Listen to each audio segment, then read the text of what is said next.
হে তরুণ যুবকেরা, হে আমার বন্ধুরা, হে আমার মুরব্বিয়ানিরা, শুনে রেখে দিন বাবা, হযরতে ঈসা রূহুল্লাহ সেই জামানার একটা ঘটনা ঘটেছিল।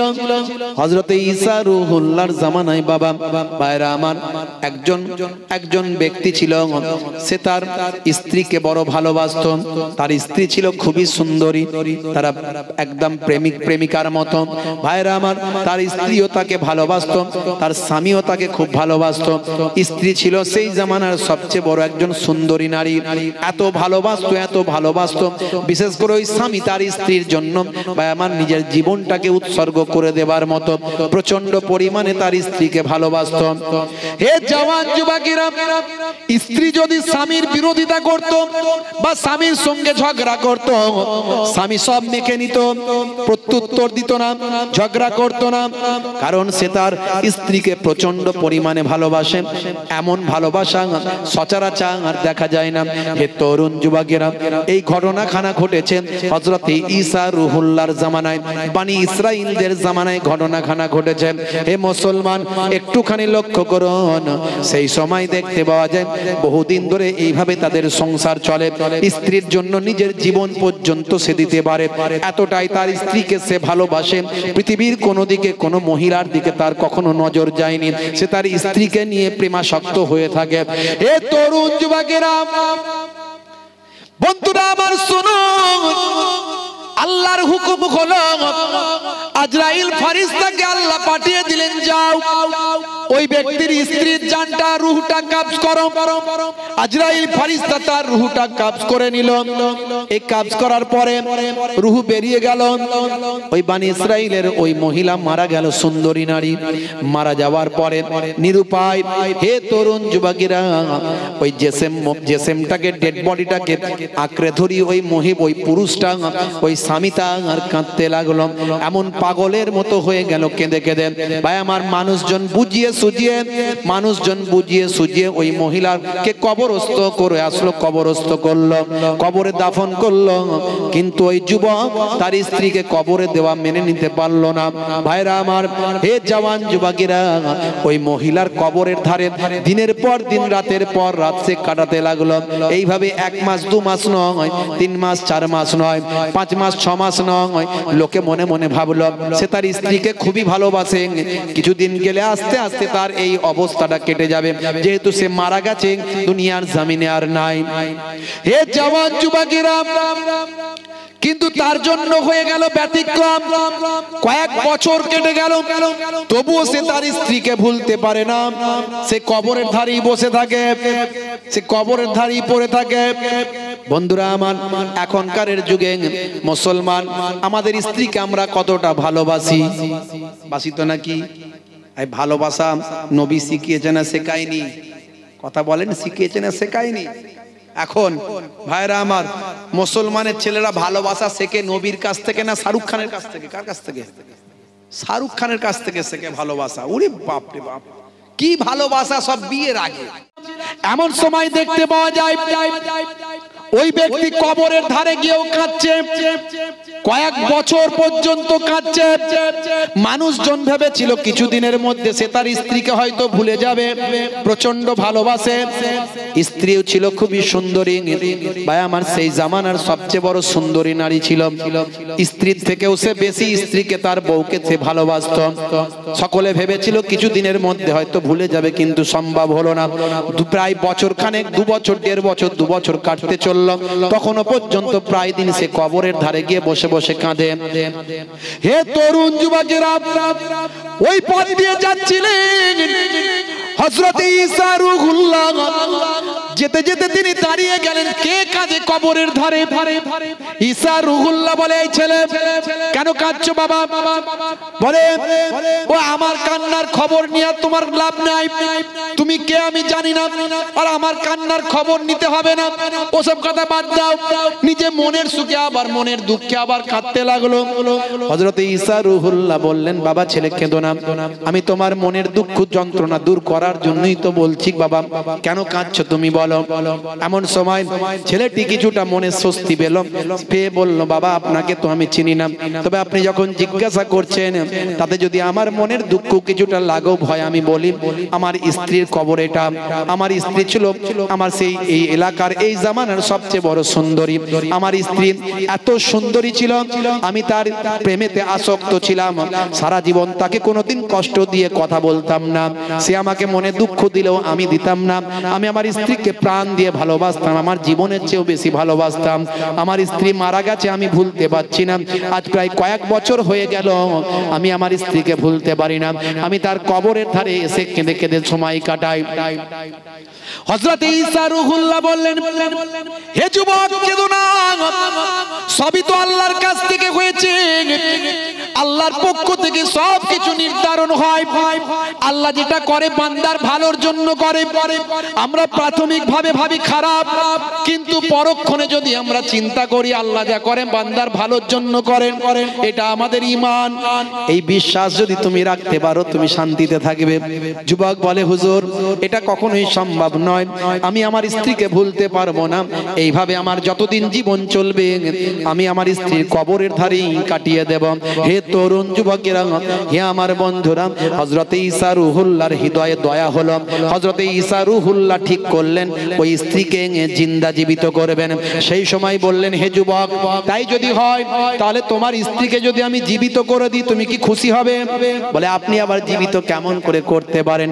সে মারা গেছে, মারা মানুষ কি কখনো জীবিত হয়? বলে, দেখো বাবা, যদি আল্লাহ জীবিত করেন তুমি কি খুশি হবে? বলে, নিশ্চয় আমি খুশি হয়ে যাব আমার স্ত্রীকে পেয়ে। তেমন সময় হযরত ঈসা রূহুল্লাহ 2 রাকাত নামাজ পড়লেন। নামাজ পড়ে বললেন, কুম বিইজনিল্লাহ, হে মুর্দা জিন্দা হোক আর খাড়া হো যা। বলার সঙ্গে সঙ্গে একজন আবিসিনিয়ার, একজন হাবশি, একজন আফ্রিকান, একজন নিগ্রো, একজন হাবশি গোলাম, একজন নিগ্রো গোলাম ভাই আমার উঠে জিন্দা জীবিত হয়ে ভাই আমার বসে পড়ল। তার শরীর থেকে আগুনের ফুলকি ঝরে বেরাচ্ছে, তার শরীরটা আগুনের মধ্যে লিপ্ত ছিল, বোঝা গেল আগুন থেকে উঠেছে, সারা শরীর দিয়ে আগুন ঝরছে। এ তরুণ যুবকেরা, হে আমার বন্ধুরা, এমন সময় ওই নিগ্রো হাবশি গোলাম উঠি বলল, আশহাদু আন্না, আমি সাক্ষী দিচ্ছি লা ইলাহা ইল্লাল্লাহ ঈসা রূহুল্লাহ। এই কথা সাক্ষী দেওয়ার সঙ্গে সঙ্গে তার শরীরের আগুনটা শরীর থেকে মিলিয়ে গেল। ভাই আমার, দোস্ত আমার, হযরত ঈসা রূহুল্লাহ বললেন, হে যুবক তুমি যে বলেছিলে তোমার স্ত্রীর কবর এটা তোমার স্ত্রীর কবর বলেছিলেন, কিন্তু কবর থেকে তো বের হয়ে এলো একজন নিগ্রো, একজন ভাই আমার ওই কি বলে হাবশি চেহারার একজন মানুষ, একজন গোলাম বের হয়ে এলো। আর সে এসেতে কলেমা পড়ল। এই কলেমা পড়ার কারণে আমার আল্লাহ তার কবরের আযাবকে মাফ করে দিল। হে জওয়ান যুবকেরা, সেই সময় যুবক বলল, হুজুর আপনি সেই ঈসা রূহুল্লাহ? বলে, হ্যাঁ বাবা আমি সেই ঈসা রূহুল্লাহ। আল্লাহ আপনার অনেক ক্ষমতা দিয়েছে, আমি নাম শুনেছি। হুজুর গো, এটা আমার স্ত্রীর কবর নয়, আমার স্ত্রীর কবর হচ্ছে পাশেরটা। আল্লাহর নবী আল্লাহ রাসূল সেই সময় নিগ্রোকে ওই হাবশিকে অর্ডার করলেন, যাও তুমি তোমার কবরে গিয়ে চলে যাও, কবরে গিয়ে আরামের সঙ্গে চিরনিদ্রায় শায়িত থাকো। হে তরুণ যুবকেরা, আল্লাহর কুদরতি ক্ষমতা ওই হাবশি আবার কবরের মধ্যে চিরনিদ্রায় শায়িত হওয়ার জন্য কবরে ঢুকে গেল। আল্লাহর নবী হযরত ঈসা রূহুল্লাহ পাশের কবরটার কাছে গিয়ে বললেন, হে যুবকের স্ত্রী, কুম বিইজনিল্লাহ। বলার সঙ্গে সঙ্গে যুবকের স্ত্রী আবার কবর থেকে উঠে ভাই আমার নিজে আস্তে আস্তে উঠে বসে বলল। যুবকের কবর, স্ত্রীর কবরটা শান্তির জায়গা ছিল, কারণ সে ছিল ঈমানদার। ওই হাবশি জীবনে অনেক গুনাহ করেছিল, ওই হাবশি জেনা ব্যভিচারে লিপ্ত ছিল, ওই হাবশি আল্লাহ এবং রাসূলের নির্দেশের বিরুদ্ধে ছিল। ওর কবরটা ছিল জাহান্নামের টুকরা, আগুনের কুণ্ড। কিন্তু ও যখন উঠল, ঈসা নবীকে পেল, ঈসা নবীকে সাক্ষী দিল, নবী বলে মানল, আল্লাহকে এক বলে স্বীকার করলাম, এইটুকু কথাতেই আমার আল্লাহ খুশি হয়ে তার জীবনের গুনাহ মাফ করে কবরটা জান্নাতের টুকরা বানিয়ে দিলাম। আর এদিকে এই যুবকের স্ত্রীর কবরটা ছিল জান্নাতের টুকরা, কারণ সে জীবনে ভাইয়ামার অনেক ভালো ভালো কাজ করেছে, নামাজ ইবাদত বন্দেগী করেছিল। এরই জন্য এই যুবকের স্ত্রীর কবরটা আগে থেকেই ভাইয়ামার স্বস্তির জায়গা ছিল। সে কবর থেকে উঠলো, ওঠার পরে তার শরীরে ভাইয়ামার সেন্স আসলো, ভাইয়ামার জ্ঞান ফিরল। সে তার স্বামীকে দেখতে পেল, তার স্বামী প্রচন্ড খুশি হয়ে গেল। স্বামীকে ঈসা রুহুল্লাহ বললেন, যাও তোমার স্ত্রীকে নিয়ে তুমি বাড়ি চলে যাও, বাড়িতে গিয়ে তুমি সুখে সংসারটা করতে লাগো। তার স্বামী আবার নতুন করে যেন প্রাণ ফিরে পেল, স্ত্রীও তার স্বামীকে পেয়ে গেল। এ তরুণ যুবকেরা, হে আমার বন্ধুরা, হে আমার মুরব্বিয়ানেরা, হযরত ঈসা রূহুল্লাহ সেই জায়গা ছেড়ে চলে গেলেন। এমন সময় স্বামী তার স্ত্রীকে বলল, কই গো, এদিকে এসো, জানো তোমাকে আমি কতটা ভালোবেসেছি। আজ এতগুলো বছর কেটে গেছে, তবু আমি তোমাকে ভুলতে পারি না। তোমার জন্য রাত দিন কান্না করেছি, তোমাকে ছাড়া আমি তো বাঁচতে পারি নাই। আমি দীর্ঘদিন ধরে ঘুমাতে পারি নাই। এসো তোমার কোলেতে একটু মাথাটা রেখে আমি ঘুমাই। কিছুটা দূরেই স্ত্রী বসে পড়েছে, স্ত্রীর কোলে মাথা রেখে ওই স্বামীটা ঘুমিয়ে গেছে। হে তরুণ যুবকেরা, কিছু সময় পরেতে ওই পথ দিয়ে একজন রাজপুত্র ঘোড়ায় চড়ে যাচ্ছিল। সেই রাজপুত্র এসে সেখানে দাঁড়িয়ে গেছে। এত সুন্দরী নারীকে দেখে সেই রাজপুত্র আর এগোতে পারে না, সেখানে দাঁড়িয়ে গেল। চোখের ইশারা করলো, চলো আমার সঙ্গে চলে চলো, তোমাকে রাজ হালতে রাখবো। ওই ফকিরের সঙ্গে থেকে তোমার কি লাভ বাবা। হে তরুণ যুবকেরা, এমন সময় ওই মহিলা, সেই সময় দেখতে পাওয়া যায় নিজের স্বামীকে, ঘুমন্ত স্বামীকে মাথাটা নিচে নামিয়ে দিয়ে রাজপুত্রের ঘোড়ার সঙ্গে চলে গেল, রাজ দরবারে পৌঁছে গেল, রাজ রানী হয়ে থাকতে লাগলো। হে জওয়ান যুবকেরা, বন্ধুরা আমার, বহু সময় পরে ওই যুবকের যখন ঘুমটা উঠেছে, ঘুমটা ভেঙেছে, তখন সে বুঝতে পারলো এখান থেকে কোনো ঘোড়া এসে আমার স্ত্রীকে তুলে নিয়ে গেছে, নিশ্চয় কোনো ব্যক্তি এসে আমার স্ত্রীকে তুলে নিয়ে গেছে। ঘোড়ার পায়ের ছাপ দেখলো, সেই ছাপ, ঘোড়ার পায়ের ছাপ চিহ্ন পর্যবেক্ষণ করে চলতে চলতে একেবারে রাজদরবারে গিয়ে পৌঁছে গেল। হে তরুণ যুবকেরা, হযরত ঈসা রূহুল্লাহ সেই পথ দিয়ে যাচ্ছিলেন। এমন সময় রাজ দরবারের সামনে ওই যুবককে দেখতে পেয়ে দাঁড়িয়ে গেলেন। দাঁড়িয়ে গিয়ে বললেন, হে যুবক, তুমি এখানে? এই তো সেই মহিলা তোমার স্ত্রী না? বলে, হ্যাঁ হুজুর। এখানে কেমন করে এলো? হে তরুণ যুবকেরা, হে আমার মুরব্বিয়ানেরা, সেই সময় ওই যুবক সব কিছু বলল। আমার স্ত্রী, এই যে আমার স্ত্রী রাজপুত্রের প্রেমে প্রেমাসক্ত হয়েছে। আমি এতগুলো বছর ধরে যাকে আমি অন্ধের মতো ভালোবাসতাম, সে আজকে ভাই আমার কবর থেকে ওঠার পরে তার রূপ জৌলস সৌন্দর্য, তার সুন্দরী এই লাবণ্য ভাই আমার রাজপুত্রকে মুগ্ধ করেছে। রাজপুত্রের অনেক টাকা, অনেক সম্পদ, রাজপুত্র বলে কথা, আমার স্ত্রী তার প্রেমে প্রেমাসক্ত হয়েছে। আমার সারাটা জীবনের প্রেম ভালোবাসা সব এখন বৃথা হয়ে গেছে। এ তরুণ যুবকেরা, আল্লাহর নবী বুঝতে পারলেন, দেখো দেখো মানুষ দুনিয়ার জন্য পেরেশান।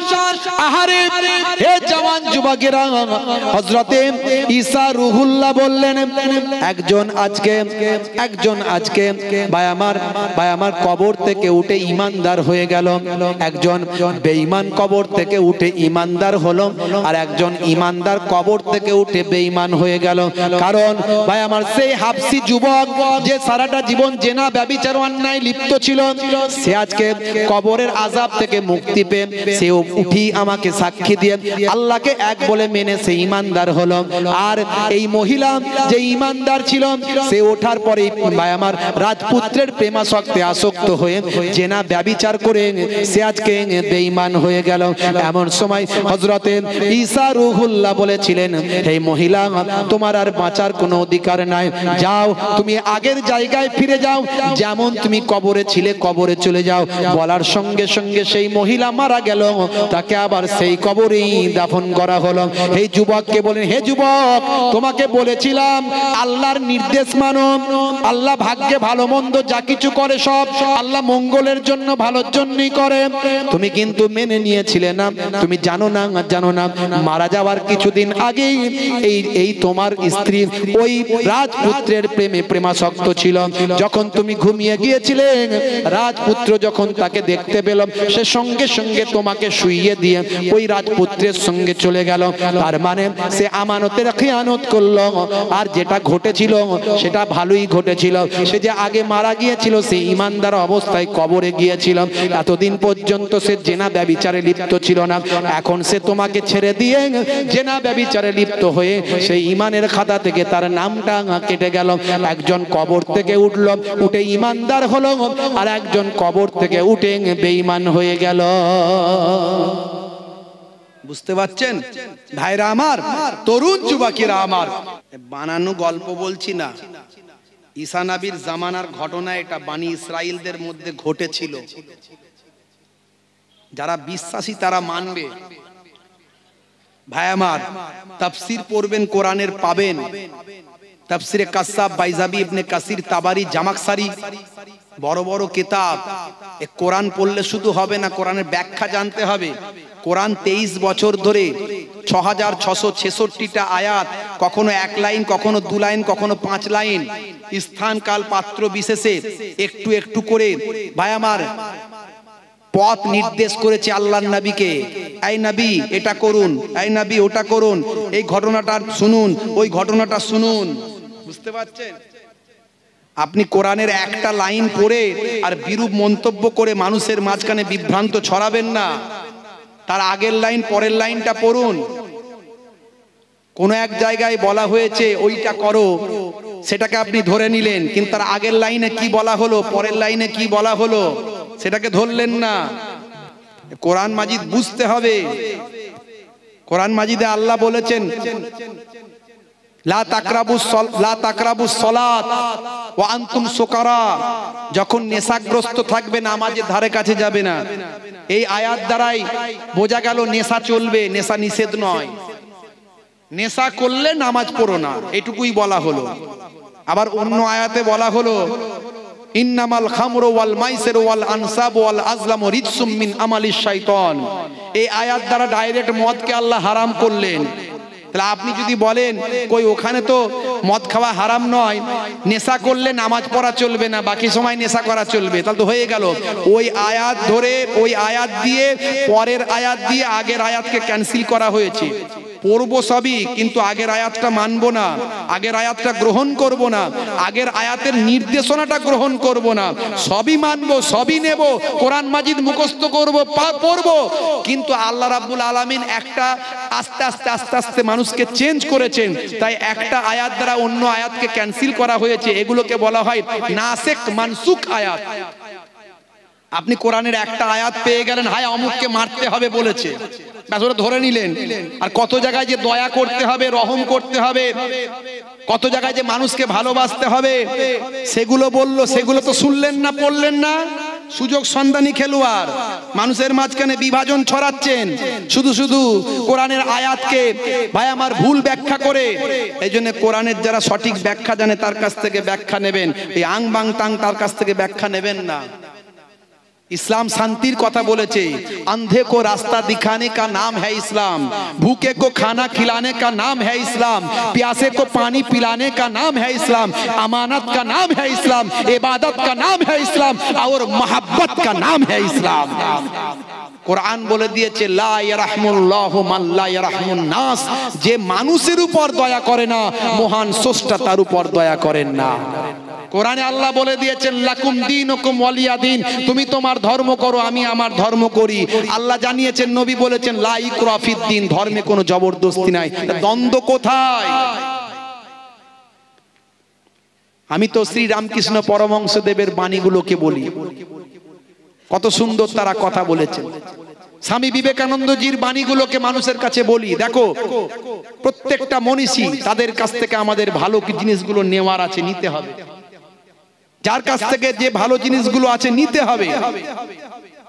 স্বামী বিবেকানন্দজি বলেছেন, জীবে প্রেম করে যেই জন সেই জন সেবিছে ঈশ্বর। মানুষকে ভালোবাসতে হবে, তবেই তুমি স্রষ্টাকে পাবে। 1450 বছর আগে আল্লাহর কোরআন সে একই কথাই বলেছে, মানুষকে ভালোবাসো। কাল কিয়ামতের দিনে আল্লাহ বলবেন, হে বান্দা, আমি ক্ষুধার্ত ছিলাম, তুমি তো আমাকে খাওয়াও না। আল্লাহ, আপনি আবার ক্ষুধার্ত কেমন ছিলেন? তোমার পাশের বাড়ির ব্যক্তিটা ক্ষুধার্ত ছিল, সে ক্ষুধার্ত থাকা মানে আমি আল্লাহ ক্ষুধার্ত ছিলাম। এখানে কোনো মুসলমান নয়, হিন্দু নয়, খ্রিস্টান নয়, মানুষ। আগে মানুষ হও, তারপরে মুসলমান হবে। মানুষই হতে পারলাম না তো কিসের মুসলমান? আল্লাহ বলবেন, হে বান্দা, আমি উলঙ্গ ছিলাম, তুমি তো পোশাক পরালে না। আল্লাহ, আপনি আবার উলঙ্গ কেমন করেছিলেন? তোমার পাশের বাড়ির ব্যক্তির পোশাক ছিল না, ছেঁড়া পোশাক পরে ঘুরে বেড়াতো, তাকে তো একটা পোশাক তুমি দিলে না। কোন মুসলমান নয়, হিন্দু নয়, খ্রিস্টান নয়, জৈন নয়, পাশের বাড়ির ব্যক্তি কষ্ট পেলে তোমাকে অনুভব করতে হবে, তার কষ্ট লাঘব করতে হবে। এর নাম ইসলাম। জোরে বলুন সুবহানাল্লাহ। আমরা ইসলামের অপব্যাখ্যা করি। এখন নানা রকমের দল মত রাজনীতি সব চলে এসছে, বুঝতে পারছেন? এইসব রাজনীতির নেতারা মানুষে মানুষে মারামারি করে, সেই শকুনের বাচ্চা বলছে, শকুনির বাচ্চা বলছে, মাগো অনেকদিন গরুর মাংস খেলাম, আর ছাগলের গোস্ত খেলাম, ভেড়ার গোস্ত খেলাম, একটু মানুষের গোস্ত টেস্ট করে দেখতে চাই। মাকে বলছে, মা বলছে, পাগল হয়েছিস নাকি? মানুষের মাংস, মানুষের গোস্ত কি ভাগাড়ে পাওয়া যায় নাকি? ও হয় মারা গেলে শ্মশানে পুড়িয়ে দেয়, আর নাহলে কবরে ঢুকিয়ে দেয়। তখন বাপ শকুনিটা বলছে, কোনো চিন্তা নাই, ব্যবস্থা করছি। কি ব্যবস্থা করবে? দেখো না কি করি। গরুর গোস্ত নিয়ে গিয়ে, টুকরো নিয়ে গিয়ে মুখে করে মন্দিরে ফেলে দিল, আর ভাই আমার শুকরের গোস্ত মুখে করে নিয়ে এসে মসজিদে ফেলে দিল। সকালবেলা ঢিসুম ঢাসাম শুরু হয়ে গেল, কত ডেড বডি পড়ে গেল। এবার ছেলেকে বলছে, কার মাংস খাবি খা। বুঝতে পারছেন কথা? হ্যাঁ, এই যে শুকুনির জাতগুলো সব আছে, তারা চাইছে সব সময় আমাদের সাবধান থাকতে হবে, তাদের ফাঁদে পা দিলে চলবে না। তারা ফাঁদ তৈরি করে, ফাঁদটাই পা দিলে চলবে না। দেখবেন আমাদের কোরআনকে ছিঁড়ে দিচ্ছে। আপনি রেগে আগুন, এই রাস্তায় নামতে হবে, আগুন জ্বালাতে হবে, পথ অবরোধ করতে হবে, এই করতে হবে, এই পুড়িয়ে দিতে হবে। এটাই তো তারা চায়। আপনি পুড়িয়ে দেন, আপনি পথে নামুন, আপনি মারপিট করুন, তারা তাদের কামিয়াব হয়ে যাবে, তারা তাদের দলটাকে ঠিক করে ফেলবে, তারা রাজনীতির অঙ্কটা কষে ফেলবে। এটাই তারা চায়। আপনার কাজ কি তাহলে? হুজুর, আপনি কি বলছেন আমাদের কোরআন পুড়িয়ে দিলে আমাদের নবীর বিরুদ্ধে ষড়যন্ত্র কিচ্ছু করবে না? করবেন। কি করবেন? এলাকার গণ্যমান্য 10 জনকে পাঠাবেন থানায়। আপনারা কেউ যাবেন না, যে যার গ্রামেই থাকবেন। 10 জনকে পাঠাবেন থানায়, তারা গিয়ে ডেপুটেশন দেবে, কমপ্লেন করবে। সেখানে না হলে এসপির কাছে যাবে, সেখানে না হলে হাইকোর্টে যাবে, মামলা করবে। ভাই আমার, সমাজের গণ্যমান্য ব্যক্তিদেরকে দিয়ে ব্যবস্থা নেবে। আইনের পথে চলবে, আইন হাতে তুলে নেবেন না। আজও আমার এই রাজ্য অনেক শান্তির রাজ্য, রামকৃষ্ণের রাজ্য, বিবেকানন্দের দেশ, বিবেকানন্দের বাংলা, রামকৃষ্ণের বাংলা, ভাই আমার স্বামীজির বাংলা। এই বাংলা ফুরফুরার পীর মুজাদ্দুজ্জামানের বাংলা। এখনো এখানে আমাদের পুলিশ প্রশাসন, আইন ব্যবস্থা অনেক অনেক ভাই আমার ভালো কাজ করে। এখানে অন্যান্য রাজ্যের থেকে আমার রাজ্য অনেক উন্নত এবং অনেক শান্তিদায়ক। তাই ফাঁদ কিন্তু তারা পাতার চেষ্টা করবে। আমাকে আপনাকে সঠিকভাবে চলতে হবে। বাবা মার ইসলাম বুঝতে হবে, রাসূলের সুন্নাত, রাসূলের তরিকা জানতে হবে। হে তরুণ যুবকেরা, খুবই সংক্ষেপ করে বলি, ছোট করে। এমন সময় দেখতে পাওয়া যায় ওই ব্যক্তি, বনি ইসরাইল যুগের ওই ব্যক্তি ঘুম থেকে উঠলো। ঘুম থেকে উঠে বাবা ভাই আমার চলে গেল, পৌঁছে গেল রাজদরবারে। রাজদরবারে যাবার পরে এমন সময় দেখতে পাওয়া যায় রাজদরবারে রাজরানী হয়ে ভাই আমার ওই যুবক, ওই যুবতী নারী, ওই মহিলা সুন্দরী নারী ভাই আমার রাজপুত্রের পাশে দাঁড়িয়ে আছে। সেই যুবক গিয়ে বলে, হে রাজপুত্র, এই যে মহিলা রাজরানী হয়ে দাঁড়িয়ে আছে, এটা হলো আমার স্ত্রী, এটা আমার স্ত্রী, এটা আমার বউ, আপনি কেন এখানে নিয়ে আসছেন?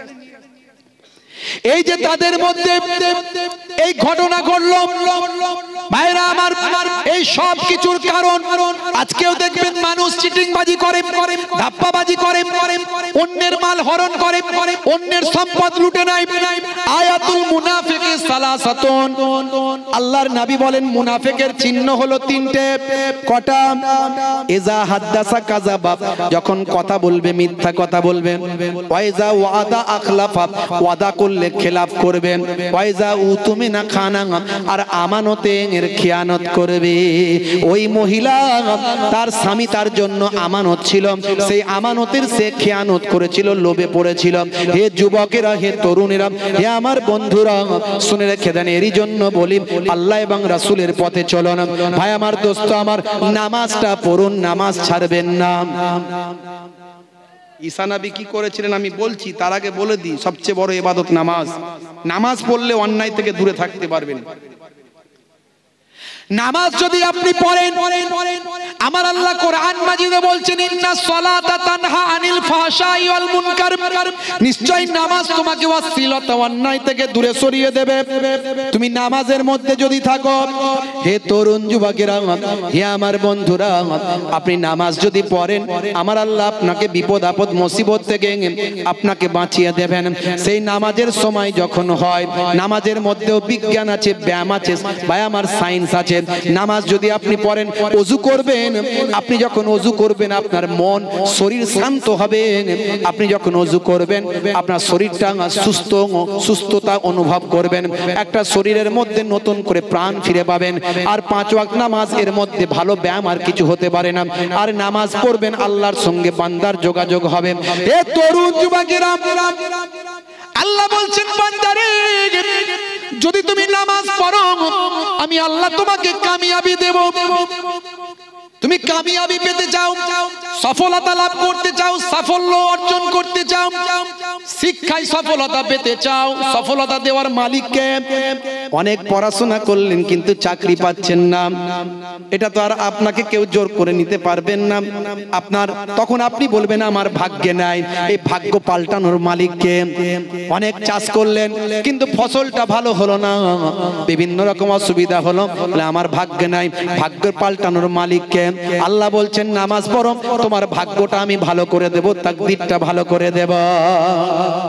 মুয়াজ্জিনকে বলছেন আল্লাহ, বলো মুয়াজ্জিনকে বলে, হে মুয়াজ্জিন তুমি নামাজের দিকে ডাকো। হাইয়া আলাস সালাহ,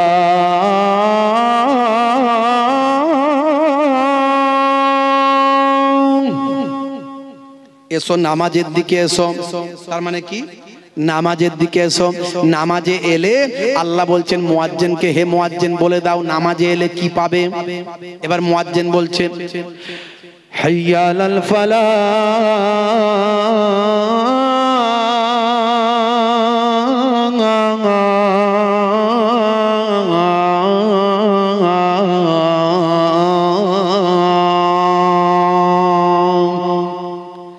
নামাজে এলে আমি আল্লাহ তোমাকে কামিয়াবি দান করব, সফলতা দেব।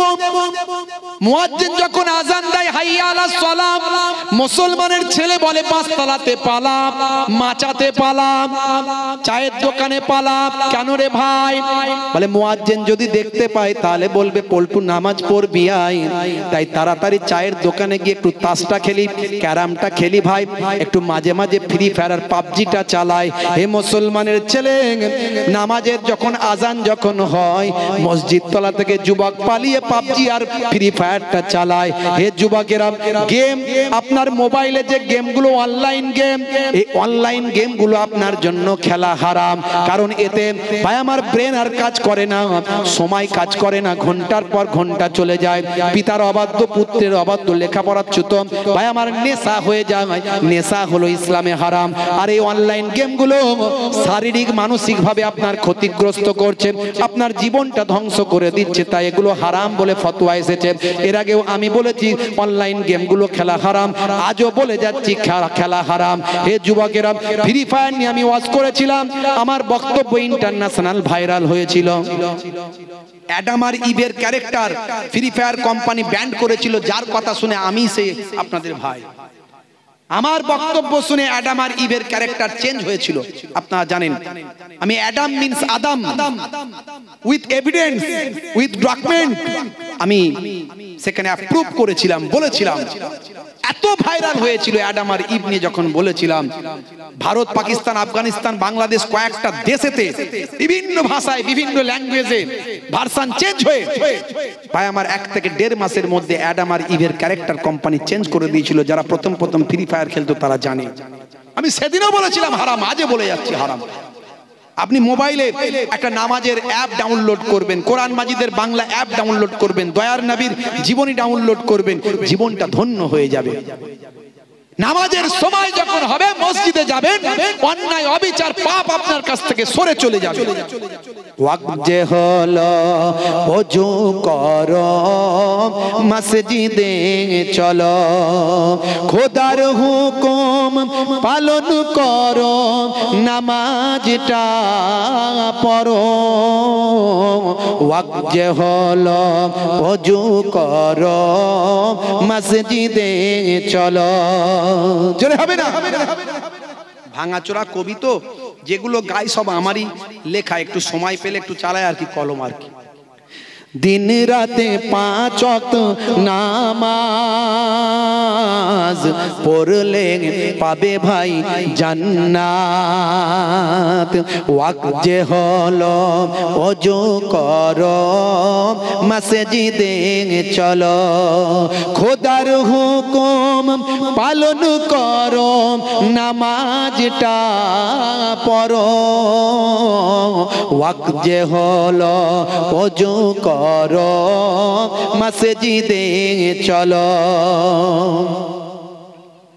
फजरेर समय होले मस्जिदे जाओ तुमी चले, থেকো না বিছানায় শুয়ে, খোদা দেন রহমত ঢেলে।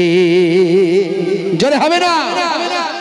জোহরের ওয়াক্তটা হলে কাজটা দাও তুমি ছেড়ে, কিছু সময় দাও নামাজে, সফলতা আসবে চলে। আসরের ওয়াক্তটা হলে অপচয় সময় না করে, মসজিদে যাও তুমি চলে, আমল নামা ডান হাতে পাবে। জোরে হবে না? আর জোরে হবে না? মাগরিবের ওয়াক্ত আসিলে মসজিদে যাও তুমি চলে, কবরের আযাব থেকে মুক্তি প্রভু দেবে। ওয়াক্ত যে হলো ওযু করো মসজিদে চলো, খোদার হুকুম পালন করো, নামাজটা পড়ো। ওয়াক্ত যে হলো ওযু করো মসজিদে চলো, দিন রাতে 5 ওয়াক্ত নামাজ পড়লে পাবে ভাই জান্নাত। জোরে হবে না? নামাজটা ছাড়বেন না। নামাজ যদি আপনি ছাড়েন আপনার মধ্যে প্রতারণা আসবে না। নামাজ যদি আপনি পড়েন আপনার মধ্যে আমানতের খেয়ানত আসবে না। পিতামাতার সম্মান কত দেয়া হয়েছে। হে তরুণ যুবকেরা, নবী বলেছেন হুমা জান্নাতুকা ওয়া নারুকা, তোমাদের বাপ মাই জান্নাত, তোমাদের বাপ মাই গুলো জাহান্নাম। মুসলমানের ছেলে বাপ মাকে গেছে ভুলে, বুড়ো বাপ বুড়ি মাকে ঠিক মতো দেখাশোনা করে না, ঝগড়া করে। আব্বা জায়গা লিখে দেবে তো দাও, নাহলে চললাম। কোথায় যাবি? কোথায় যাবি? পল্টুর ছেলে পল্টুর বাপ পল্টুকে জায়গাটা লিখেছে, তুমি কবে লিখে দেবে বলো? বলে তুই তো আমার নেইছাই একটাই ছেলে, আমি মারা গেলে তোর সব। বলে ও সব কথা বুঝি না। আমাকে কবে লিখে দেবে সেটা বলো। বলে বাবা আমি বেঁচে আছি, এখনই লিখে নিতে চাস? বলে তাই, কোনো অসুবিধা নাই। বাপেরও টেম্পার বেড়ে গেল, বাম্পার না দিয়ে বলে গেট আউট ফ্রম হিয়ার, বেরিয়ে যা। ছেলেরও টেম্পার বেড়ে গেল, ব্রেক না দিয়ে রেসিন সাইকেল ধরে ভঁবু ভঁবু চলতে লাগলো। পল্টু ভাইয়ের দোকানে গিয়ে, ভাই আমার পল্টু ভাইয়ের দোকানে গিয়ে সাইকেলটার ব্রেক মেরে রেখে দিয়ে বলে মাথার টেম্পার বেড়ে গেছে, বাম্পার নাই। বলে কি হয়েছে বলিস, বল ভাই। বলে আর বলিস না, একটা কথা জানতে চাই, তোর কাছে কতগুলো তিরঙ্গার গুটকা আছে আমাকে দে ভাই। মুসলমানের ছেলে তিরঙ্গা গুটকা খায়, মনে চলছে অশান্তি, খাচ্ছে ওরা শান্তি, কারবারে চলছে ভালো। ভাই আমার ভালো চলছে, ধান্দা খাচ্ছে রজনীগন্ধা, আর মন করবে কমল, খাচ্ছে তখন বিমল। হে মুসলমানের ছেলে, নেশা করবেন না। কুল্লু মুসকিরিন হারাম, প্রত্যেক নেশা হলো হারাম। আজকে মুসলমানের ছেলে নেশাখোর, পাত্তাখোর, গাঁজাখোর অনেক পাওয়া যায়। হে যুবকেরা, নেশা ইসলামে হারাম করা হয়েছে। আজকের স্বাস্থ্য বিশেষজ্ঞরা বলছে যে নেশা করে না তার আয়ু বেড়ে যায়, লংজিভিটি বাড়ে। নেশা করা স্বাস্থ্যের জন্য ক্ষতি। মদ খেলে তিনটে লাভ, আমি বলি তিনটে লাভ। একটা হলো বুড়ো হবে না, 2 নাম্বার হলো ঘরে চোর পড়বে না, 3 নাম্বার হলো ভাই আমার কুকুর কাছে আসবে না। কুকুর কাছে আসবে কি করে, চোর বা পড়বে কি করে, বুড়ো হবে কি করে? বুড়ো হওয়ার আগেই তো মারা যাবে, পটল ডাঙায় চলে যাবে, বুড়ো আর হতে হবে না, তার আগেই পটল ডাঙায় যাবে। 2 নাম্বার ভাই আমার চোর পড়বে না, কারণ পার মাতাল হয়ে গেলে রাতের পর রাত জেগে থাকবে, চোর ঘরে আসার সুযোগ পাবে না। আর 3 নাম্বার ভাই আমার কুকুর কাছে আসবে না, কারণ হাতে লাঠি থাকবে, লাঠি দেখলে কুকুর নিজের জান নিয়ে নিজেই টান দিয়ে পালাবে। কথা ঠিক না বল? তাহলে মদ খেলে 3টে লাভ, সিগারেট খেলে 1টা লাভ। কি লাভ? ফুসফুস লাংস গুলো সব কালো হয়ে যাবে, আস্তে আস্তে ক্যান্সারের দিকে চলে যাবে, নো অ্যান্সার। আপনি দেখবেন ফুসফুস লাংস এগুলো আর যে বায়ু বাতাস ধরে রাখার ক্যাপাসিটি তাদের কমে যাবে। ইন্টারনেট ইউটিউবে গিয়ে সার্চ দিয়ে দেখবেন একজন উইদাউট স্মোকার আর একজন উইথ স্মোকার, দুজনের ভাই আমার ফুসফুস লাংস গুলো আপনি দেখবেন কি অবস্থা হয়েছে। হে যুবকেরা, বিড়ি সিগারেট খেলে তার সবচেয়ে বড় প্রবলেম কি জানেন? ক্যান্সারের দিকে ধাবিত হয়ে যাবে। Smoking is injurious to health সেখানে বলা হয়েছে। শুধু তাই নয়, এমন চেন স্মোকার এক একজন হয় যারা টয়লেটে গেলেও বিড়ির ধোঁয়া না দিলে, ওপরের ধোঁয়া না বেরোলে নিচের মাল ক্লিয়ার হয় না। কথা ঠিক না বল? হে তরুণ যুবকেরা, আর যারা তিরঙ্গা গুটকা রজনীগন্ধা এই বিমল কমল যারা খায়, এদের নার্ভের সমস্যা হয়ে যায়। এগুলো সব ডাস্ট। কোন রকম নেশা করবেন না, নেশা মুক্ত জীবন যাপন করুন। বলে হুজুর আমরা কি মেয়ে মানুষ নাকি? এখন তো মেয়েরাও সিগারেট খাচ্ছে। কথা ঠিক না বল? শহরে এলাকায় কলকাতার দিকে দেখবেন মেয়েরা সিগারেট খাচ্ছে, লম্বা লম্বা টান মারছে। আমাদের ঘরের নারীরা এখন সব মডার্ন হয়ে যাচ্ছে। হোক ভালো জিনিস, ইসলাম মডার্ন, ইসলাম নিজেই তো মডার্ন। ইসলামের থেকে মডার্নিজম আর কিছু হতে পারে না। দেখুন 1450 বছর আগে নবী নেশা মুক্ত জীবন যাপন করতে বলেছেন। আজকের স্বাস্থ্য বিশেষজ্ঞরা আল্লাহর নবীর কথাকে গ্র্যান্ড করেছে। জোরে বলুন সুবহানাল্লাহ। আল্লাহর নবী 1450 বছর আগে বললেন, হে দুনিয়ার মানুষ শোনো, আল্লাহর কোরআন বলে দিয়েছে ওয়াজআলনাল লাইলা লিবাসা, আমি আল্লাহ রাতকে তোমাদের কাছে পোশাক বানিয়ে দিয়েছি। পোশাক যেমন শরীরের সঙ্গে একেবারে লাগানো থাকে, শরীরের সঙ্গে লেপ্টে থাকে পোশাক, আমি আল্লাহ তোমাদের জন্য রাতকে পোশাক বানিয়েছি। মানে রাত্রে তুমি ঘুমাবে যখন অন্ধকার করে দিয়ে ঘুমাও। এটা ইনডাইরেক্ট ভাবে এই আয়াতে বলা হয়েছে। আর ডাইরেক্ট আল্লাহর নবী হাদিসের মধ্যে বলছেন, যখন তুমি ঘুমাবে অবশ্যই আলোটা বন্ধ করে দাও। মুসলমানের ছেলে মোবাইল দেখতে দেখতে ঘুমায়, আলো বন্ধ করা তো দূরের কথা, সারা রাত লাইট জ্বলে, আলো জ্বলে, আর মোবাইলের আলোটাও জ্বলে, মোবাইলটা কাছেই থাকে, ইন্টারনেট চালু থাকে। মোবাইলের যে হাই রিফ্লেক্স বা আমার যে শরীরের এই যে মোবাইলের লাইটের যে একটা ক্ষতিকারক রশ্মি, এটা আমাদের শরীরের ক্ষতি করে। আর মাথার কাছে ইন্টারনেট চালু করলে শরীরের স্বাস্থ্যের জন্য ক্ষতি হয় এবং ক্যান্সারের দিকে শরীর ধাবিত হয়ে যায়। শুধু তাই নয়, হে তরুণ যুবকেরা, 1450 বছর আগে আল্লাহর নবী বললেন তুমি লাইটটা বন্ধ করে ঘুমাও। কোরআন মাজিদে আল্লাহ বললেন রাতকে আমি তোমাদের জন্য পোশাকের মতো বানিয়েছি, পোশাক করে দিয়েছি রাতকে তোমাদের জন্য। হে জওয়ান যুবকেরা,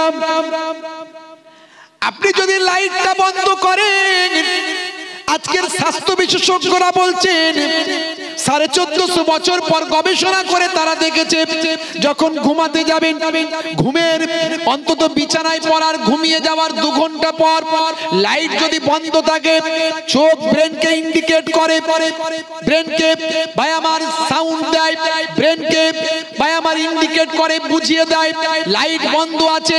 হে ব্রেন, তুমি এবার ক্যান্সার প্রতিরোধক হরমোনটা বের করে দাও। একটা ক্যান্সার প্রতিরোধক হরমোন আমাদের মাথার পেছন থেকে বের হয়, এই হরমোনটার নাম হলো মেলাটোনিন। এই মেলাটোনিন হরমোনটা তখনই বের হবে যদি অন্ধকার থাকে আর ঘুমের গভীর ঘুমে যখন আচ্ছন্ন থাকবেন, অন্তত বিছানায় ঘুমিয়ে যাওয়ার 2 ঘন্টা পর মেলাটোনিন হরমোনটা বের হবে পেছন, মাথার পেছন সাইড থেকে বের হয়ে এই হরমোনটা ব্লাডের সঙ্গে মিশে যায়। এই হরমোনটা আপনার আমার ক্যান্সারের জন্য প্রতিষেধক হরমোন। দেখেছেন 1450 বছর আগে আল্লাহর নবী বলছে লাইট বন্ধ করে ঘুমাও। আল্লাহর কোরআন বলছে তোমাদের জন্য রাতকে আমি পোশাক করে দিয়েছি। পোশাক যেমন শরীরে জড়িয়ে থাকে, রাতের অন্ধকারটাকে শরীরের সঙ্গে জড়িয়ে রাখো। আর আজকের স্বাস্থ্য বিশেষজ্ঞরা আল্লাহর কোরআনকে প্রায়োরিটি দেয়, রাসূলের হাদিসকে স্বীকৃতি দেয়। জোরে বলুন সুবহানাল্লাহ। তাহলে আমার নবীর থেকে, ইসলামের থেকে, কোরআনের থেকে মডার্ন আর কি আছে যেটা আজকে গবেষণায় পাচ্ছে? সেটা 1450 বছর আগে আল্লাহর কোরআন, রাসূলের হাদিস বলেছে। জোরে বলুন সুবহানাল্লাহ। কটা বলবো আমি? ইন্টারনেট সার্চ করবেন, 20 থেকে 25 হাজার বক্তব্য আছে, একটা দুটো নয়, একটা দুটো নয়, 20 থেকে 25 হাজার বক্তব্য আছে। আমার ছোট মানুষ, বক্তব্যের লাইফটা কিন্তু আমার বেশ অনেকটাই লম্বা হয়ে গেছে, প্রায় 24 বছর, কিছু কম বেশি 24 বছর ধরে ওয়াজ করছি। ভাইরা আমার, অনেক বলেছি। আপনি যখন ঘুমাবেন ডান দিকে কাত হয়ে ঘুমাবেন। 1450 বছর আগে নবী বলেছেন। আজকের যুগে বিজ্ঞান বলছে বাম দিকে তো হার্ট থাকে, নবী ঠিকই বলেছেন। বাম দিকে কাত হয়ে ঘুমালে হার্টে প্রেসার পড়তে পারে।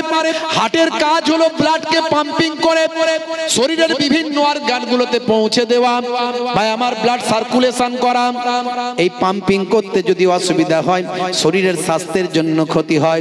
সারা শরীরের ওয়েটটা যদি হার্টের উপর পড়ে, হয়তো পাম্পিং করতে সমস্যা হবে, পাম্প করতে সমস্যা হবে। এর জন্য 1450 বছর আগে নবীর কথাকে গ্র্যান্ড দিয়ে আজকে স্বাস্থ্য বিশেষজ্ঞরা বলেন তোমরা যখন ঘুমাবে ডান দিকে কাত হয়ে ঘুমানো উচিত। হে তরুণ যুবকেরা, আল্লাহর নবী বলেন, ভাই আমার দোস্ত আমার, ইউহিব্বুল হালওয়া ওয়াল আসাল, আল্লাহর নবী পছন্দ করতেন মিষ্টি খাওয়া এবং মধু পান করা।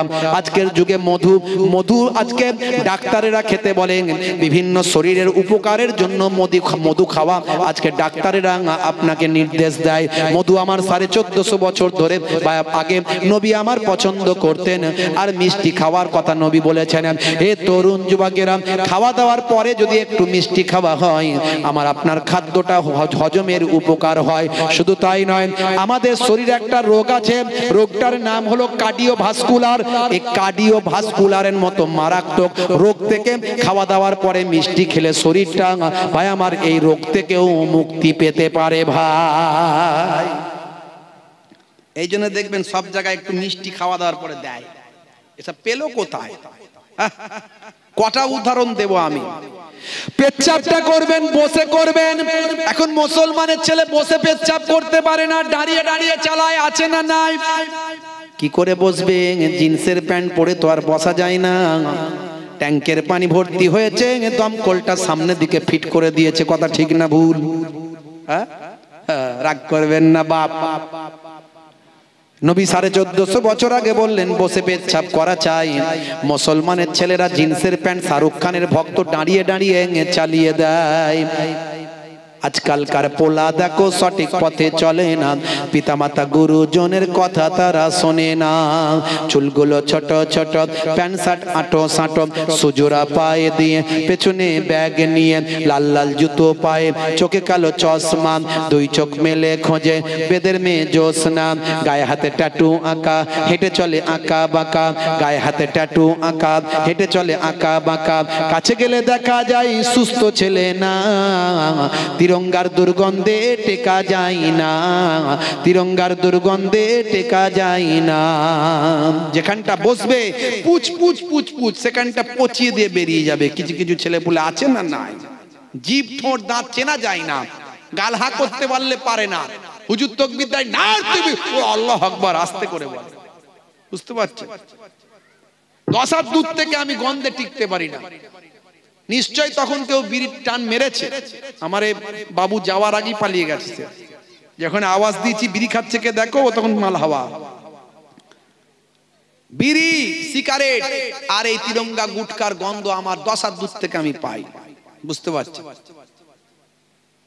ভাই রে ভাই, মাঝে মাঝে ভাবি এদের বউগুলো পাশে সই কি করে।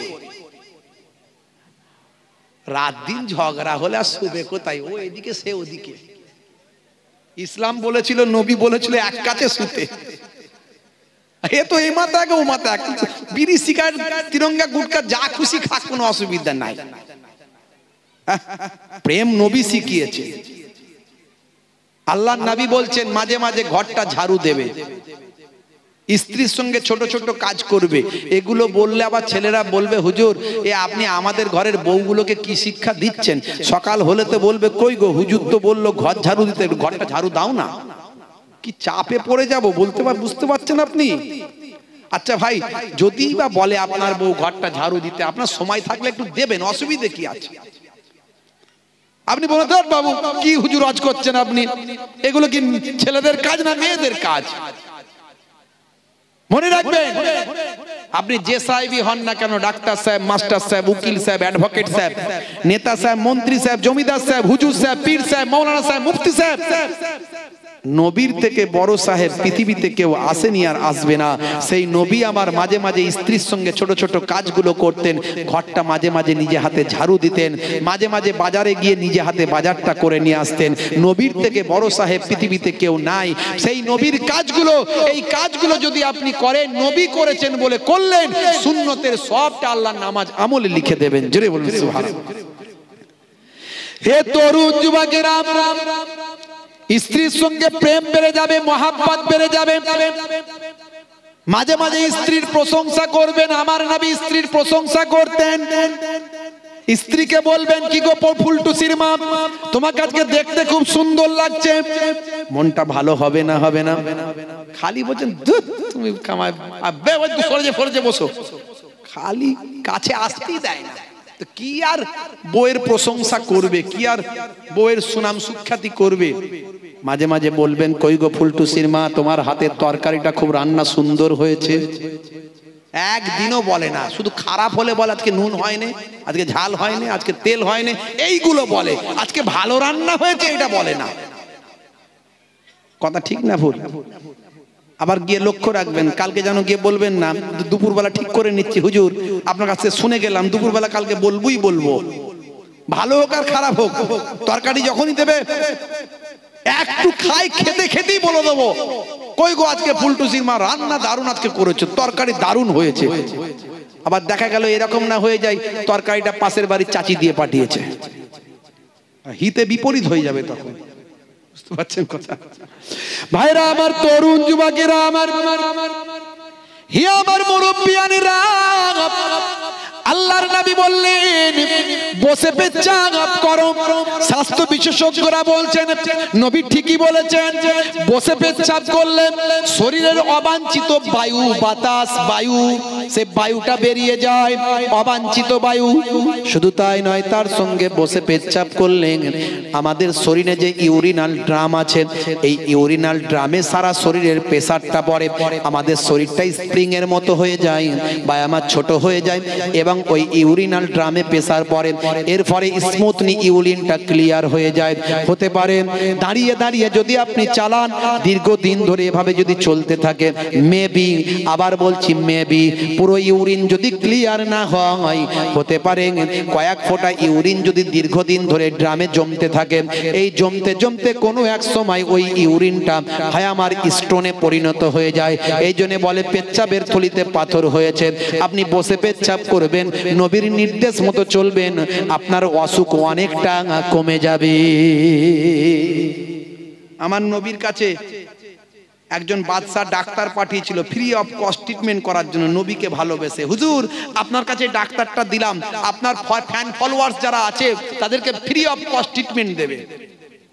ডাক্তার বাবু ভাই আমার ওই চেম্বার খুলে বসে আছে, যে নবীর ভালোবাসার সব নবীর মানুষগুলো, মদিনার মানুষগুলো, তাদের অসুখ বিসুখ হলে ট্রিটমেন্ট করব ফ্রি অফ কস্ট।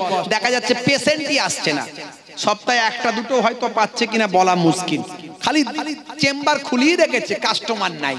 একদিন নবী পাকের কাছে গিয়ে বলছে, হুজুর বেয়াদবি নেবেন না, গুস্তাখি মাফ করবেন, আপনার ফলোয়ার্সরা, আপনার উম্মতেরা কই, আমি তো বাদশা ভালোবেসে আপনার কাছে পাঠালো আমাকে, একটাও পেশেন্ট আসছে না, এই কেসটা কি? বলে ডাক্তার বাবু শোনো, যেটুকু আমার উম্মতদের, আমার ভক্তদের স্বাস্থ্য শরীর ঠিক রাখার জন্য যা প্রয়োজন, যে নির্দেশনা দেওয়া প্রয়োজন, আমি সেই নির্দেশনা দিই, আর আমার শিষ্যরা আমার নির্দেশনা পুঙ্খানুপুঙ্খ মেনে চলার চেষ্টা করে। আমি যে নির্দেশনাগুলো দিই সেগুলো সব আল্লাহ প্রদত্ত নির্দেশ। কার নির্দেশ? যারা বলেন কার? আল্লাহ কোরআন মাজিদে বলছেন, মা ইয়ানতিকু আনিল হাওয়া ইন হুয়া ইল্লা ওয়াহিয়ুন ইউহা। আমার নবী নিজের ইচ্ছায় কোনো কথা বলেন না যতক্ষণ না আমি আল্লাহ ওহী দিয়ে না জানিয়ে দিই। আল্লাহই তো বলে দিয়েছেন নবীকে, নবী তাই বলছেন কিভাবে কি কাজ করতে হবে। হে তরুণ যুবকেরা, ডাক্তার বাবুকে বললেন, হে ডাক্তার বাবু, আমি তাদের যে রেস্ট্রিকশন দিই, যে নিয়ম নীতি মানতে বলি, যেভাবে খেতে বলি, শুতে বলি, ঘুমাতে বলি, কার জীবন কার্য পরিচালনা করতে বলি, তাতে তাদের আর অসুখ হওয়ার সম্ভাবনা কমে যায়। এতে করে ম্যাক্সিমাম তাদের অসুখটা আর শরীর অসুস্থটা তাদের ভালো থাকে, তাদের সুস্থ থাকে, অসুখ আর তাদেরকে গ্রাস করতে পারে না। আর যদিও তার কখনো কখনো অসুস্থ হয়ে যায়, আমার কাছে কিছু ট্রিটমেন্ট আছে, আমি সেগুলো বলে দিই। কখনো মধু খেতে বলি, কখনো কালো জিরা খেতে বলি, কখনো অন্য কিছু করতে বলি, কখনো হিজামা করতে বলি। এই সমস্ত ট্রিটমেন্টগুলো আমি দিই। এই ট্রিটমেন্টের কারণে তারা সুস্থ থাকে। আপনার ডিসপেন্সারিতে, আপনার চেম্বারে আর যাওয়ার কোনো প্রয়োজন হয় না। ভাইরা আমার, আমরা ওয়াজ করছি তো, আমার নানা দাদুর দোয়ায়, আপনাদের ভালোবাসায়, আব্বা আম্মার দোয়ায় বছরে 8 মাস জলসা করি। এখন থেকে 26 সাল 27 সাল ফিল আপ। আপনাদের এখানে 2 বছর আগে মনে হয় এসেছিলাম, তাই তো নাকি? আবার 2 বছর পরে, তখন প্রোগ্রামের ইনভাইট করেছিল, 2 বছর পরে ডেট দিয়েছিলাম। ভাইরা আমার, আমার রেকর্ড আলহামদুলিল্লাহ, এটা আল্লাহর শুকরিয়া কাছে, আল্লাহর কাছে শুকরিয়া আদা করি। এ পর্যন্ত আমার যদি জলসা মিস হওয়ার কথা বলেন, যে আমি দাওয়াত নিয়েছি মিস করেছি, সেটা 0.1% পাওয়াও মুশকিল আছে। যে পরিমাণ আমি প্রোগ্রাম করি বছরে, ধরেন প্রায় 4 থেকে 500 খানা প্রোগ্রাম করি বছরে, তো এই 4 থেকে 500 খানার মধ্যে 0.1% আলহামদুলিল্লাহ, আল্লাহর কাছে শুকরিয়া আদা করি, আমার জলসা মিস হয় না। আপনি বলবেন এটা কোন ম্যাজিক? আপনার কি অসুস্থতা বলে কিছু নাই? ট্রিটমেন্ট কিছু প্রয়োজন হয় না? আপনি রোগ টোগ হয় না? অসুখ বিসুখ হয় না? হয়, কিন্তু সেটা আলহামদুলিল্লাহ খুব সামান্য পরিমাণে আল্লাহ যেভাবে দেন। হতেই পারে না হওয়ার কিছু নেই, বড় অসুখও হতে পারে, হয়তো কোনোদিন দেখলেন যে বড় অসুস্থ আমি হয়ে গেছে, হতে পারে। কিন্তু আলহামদুলিল্লাহ এ পর্যন্ত আমার নবীর দেখানো পথে যতটুকু আমি পারি, সবটাই তো পারা সম্ভব নয়, যতটুকু পারি তাতেই আলহামদুলিল্লাহ আমি অনেক সুস্থ। আপনি করুন এটা, দেখবেন আপনি সুস্থ থাকবেন ইনশাআল্লাহ। পরিমিত খাবার, খাবার একসঙ্গে গলা পর্যন্ত ঢেলে খাবেন না। যতটা ক্ষুধা লেগেছে সেটাকে 3 ভাগে ভাগ করে নেবেন, যে আমি এতটা খাবার খেলে আমার ক্ষুধা নিবারণ হবে। 1 ভাগ খাবার খাবেন, 1 ভাগ পানি দিয়ে ভর্তি করবেন, 1টা ভাগ ফাঁকা রেখে দেবেন। এই খাবার স্টাইল নবী শিখিয়েছে। এতে কি হবে? খাদ্যের অপচয় হবে না। এখন দেখবেন নিউ ফ্যাশন হয়ে গেছে, কিছুটা খাবার রেখে আসতে হবে। চেটে পুচে খাওয়া নিষেধ। খেলে কি হবে? চেটে পুচে খেলে লোকে বলবে হ্যাংলা, খেতে পায়নি, ভেরি হাংরি। ওই বাপরে বাপ, ক্ষুধার্ত, অনেকদিন পরে ভালো খাবার পেয়েছে, তাই চেটে পুচে খায় না। খাওয়ার ইচ্ছা থাকলেও কিছুটা রেখে দিয়ে ছড়িয়ে ছিটিয়ে আসে। অথচ আমার নবী বললেন চেটে পুচে খাও। আম্মা জান আয়েশা সিদ্দিকা রাদিয়াল্লাহু তাআলা আনহা বলেন, নবী পাক সাল্লাল্লাহু আলাইহি সাল্লাম যখন খেতেন, বাসনটা পুরো পরিষ্কার হয়ে যেত, এমন ভাবে যেন মনে হচ্ছে ধৌত করা হয়েছে। আল্লাহর নবী কোন প্লেটে খেয়েছেন সেটা সহজেই বোঝা যেত। চেটে পুচে খাবেন, আগুল চেটে খাবেন। অনেকে এখন কাঁটা চামচ পারে না, ছাড়ে না, এদিকে টানছে ওদিকে টানছে, একবার মুখে দিতে গিয়ে 10 মিনিট টাইম লেগে যাচ্ছে। তার মাঝখানে একজন চাচা বসেছে, সে খেয়ে 2 প্লেট খেয়ে হাত মুছে চলে গেল, ওর হাফও খাওয়া হলো নি। এই আগুলের থেকে বড় চামচ কিছু নাই। আল্লাহ আগুলটা কেন দিয়েছে তো তোমায় বুঝতে হবে না কেন দিয়েছে। আর তুমি এখন মডার্ন হয়ে গিয়ে চামচ নিউ ফ্যাশন দেখাচ্ছ, দেখাকে যাও তুমি, আমার দেখানোর দরকার নাই। হযরত ওমর ফারুক রাদিয়াল্লাহু তাআলা আনহু বলেছিলেন, আত্রকু সুন্নতি বিকাউলি হুমাকা। আমি এই বোকাদের কথা, ওই যারা এরকম করে বোকা, ওরা নিজেদেরকে চালাক মনে করে কিন্তু আলটিমেটলি ওরাই বোকা। এই বোকাদের কথা শুনে আমি আমার নবীর সুন্নতকে ছাড়বো না। আপনি হাত দিয়ে খাবেন, হাত চেটে পুচে খাবেন। এই চেটে পুচে খেলে স্বাস্থ্য বিশেষজ্ঞদের জিজ্ঞাসা করবেন, যদি চেটে পুচে খাওয়া হয় মুখ থেকে একটা আলাদা ধরনের নালা নিঃসৃত হয়। লালা, এক ধরনের লালা নিঃসৃত হয়, যে লালাটা আপনার আমার হজমের জন্য উপকার হয়ে যায়। সব স্বাস্থ্য বিশেষজ্ঞরা গ্র্যান্ট করেছে আল্লাহর নবীর কথাকে। হে তরুণ যুবকেরা, এরকম অসংখ্য বলা যেতে পারে। আপনি যদি পরিমিত খাবার খান, ভাইরা আমার, খাদ্যের অপচয় হবে না। আমি কালকেই দেখলাম একজনকে কলকাতায় ডাস্টবিন থেকে হাফ বিরিয়ানি পেয়েছে, বিরিয়ানির প্যাকেট থেকে অর্ধেকটা তুলে, ভাই আমার অর্ধেকটা কেউ খেয়ে ফেলে দিয়েছিল।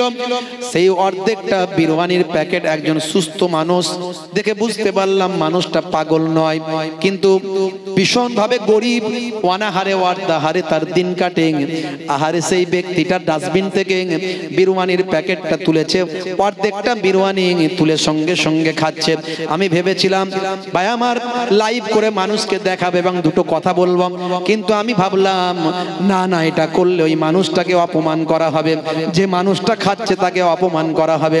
ভাইরা আমার, তরুণ যুবকেরা, কিছু সময় থাকলাম, কিছু কাজ করলাম, সেখান থেকে চলে এলাম। হে মুরব্বিয়ানেরা, হে তরুণ যুবকেরা, এখনো পৃথিবীর অনেক মানুষ অনাহারে অর্ধাহারে দিন কাটায়। তাদের কথা লক্ষ্য রাখুন, খাদ্যের অপচয় বন্ধ করুন। 1450 বছর আগে দয়ার নবী বলেছেন পরিমিত খাবার খাও, অতিরিক্ত খাবার খাবে না, যতটা ক্ষুধা লেগেছে ততটা নয়। তার পরিবর্তে পেটটাকে 3টে ভাগে ভাগ করে, একটা ভাগে খাবার দেবে, একটা ভাগে পানি দেবে, একটা ভাগ ফাঁকা রাখবে। এটা তোমার স্বাস্থ্যের জন্য উপকার হবে।